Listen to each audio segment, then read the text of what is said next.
സത്യം പറഞ്ഞ വേടൻ്റെ മഹാഭാഗ്യമാണെന്നാണ് എനിക്ക് തോന്നിയിട്ടുള്ളത്.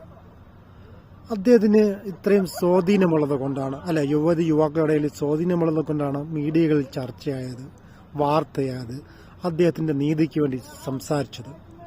സാംസ്കാരിക നായകന്മാർ, പ്രമുഖ മീഡിയകൾ, സാധാരണക്കാർ, ഞാനുൾപ്പെടെ അദ്ദേഹത്തിന് വേണ്ടി പോസ്റ്റുകളും എല്ലാം ചെയ്തിട്ടുണ്ട്. പക്ഷെ എന്നെ ചിന്തിപ്പിക്കുന്നതെന്നാൽ വീടനെ പോലെ അതിനെയും കാട്ടി ഒരു തെറ്റും ചെയ്യാത്ത നിരപരാധികളായ 10,000-ങ്ങളാണ് ജയിലുകളിൽ ഇപ്പോഴും കഴിയുന്നത്.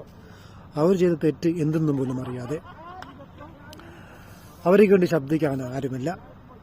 അവർ ഏത് ജാതിയിൽപ്പെട്ടവരായിക്കൊള്ളട്ടെ, ഏത് മതത്തിൽപ്പെട്ടവരായിക്കൊള്ളട്ടെ, അവർക്ക് സാമ്പത്തികമില്ലെങ്കിൽ, രാഷ്ട്രീയ സ്വാധീനമില്ലെങ്കിൽ ഒരിക്കലും അവർക്ക് ജയിലിൽ നിന്ന് പുറത്തിറങ്ങാൻ കഴിയില്ല. ഈ സാമ്പത്തികവും രാഷ്ട്രീയവും സ്വാധീനമുള്ളവർക്ക് പെട്ടെന്ന് ആൾക്കാർ സ്വാധീനിച്ച് പുറത്തു വരാൻ കഴിയും. ഇതുപോലെ നമ്മളെ കമാൽ പാഷ സാറും ഇതിനൊക്കെ പറഞ്ഞിട്ടുണ്ട്. ജയിലുകളിൽ കഴിയുന്നത് മഹാഭൂരിഭാഗം പാവപ്പെട്ടവരും രാഷ്ട്രീയ സ്വാധീനമില്ലാത്തവരുമാണ്. അത് മോഹൻലാലിനെയും സുരേഷ് ഗോപിയും വേണം തമ്മിൽ ഒരിക്കലും നമ്മൾ കമ്പയർ ചെയ്യാൻ കഴിയില്ല. മോഹൻലാൽ നമ്മളെ പ്രിയ ലാലേട്ടൻ തന്നെ ഇന്ന് നമ്മുടെ രാജ്യത്തിൻ്റെ പ്രിയ പ്രധാനമന്ത്രിയുടെ ഒരു വിരുന്നിൽ ഗസ്റ്റായിട്ടാണ് അദ്ദേഹം പോയിരിക്കുന്നത്. പിന്നെ നമ്മുടെ പ്രിയ സുരേഷ് ഏട്ടൻ ആരാണ്? ഒരു മന്ത്രിയാണ്, കേന്ദ്രമന്ത്രിയാണ്. അദ്ദേഹത്തിന് തൊടാൻ ആർക്കെങ്കിലും കഴിയുമോ? പോലീസിന് ഒരു നോട്ടീസ് കൊടുക്കാൻ കഴിയുമോ?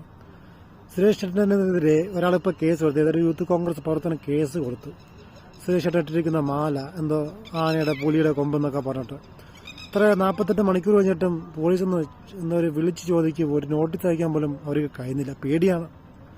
അതുകൊണ്ട് നിയമവും ശിക്ഷയും എല്ലാം പാവപ്പെട്ടവർക്ക് വേണ്ടി മാത്രമുള്ളതാണ്. പാവപ്പെട്ടവർക്ക് സംവരണം ചെയ്തിട്ടുള്ളതാണ്. അത് ഏത് ജാതി തന്നെ ആയിക്കൊള്ളട്ടെ. ഞാൻ ഉൾപ്പെടെ പാവപ്പെട്ട ആൾക്കാർക്കാണ് ശിക്ഷയും നിയമവും. നന്ദി, നമസ്തേ, നമസ്കാരം.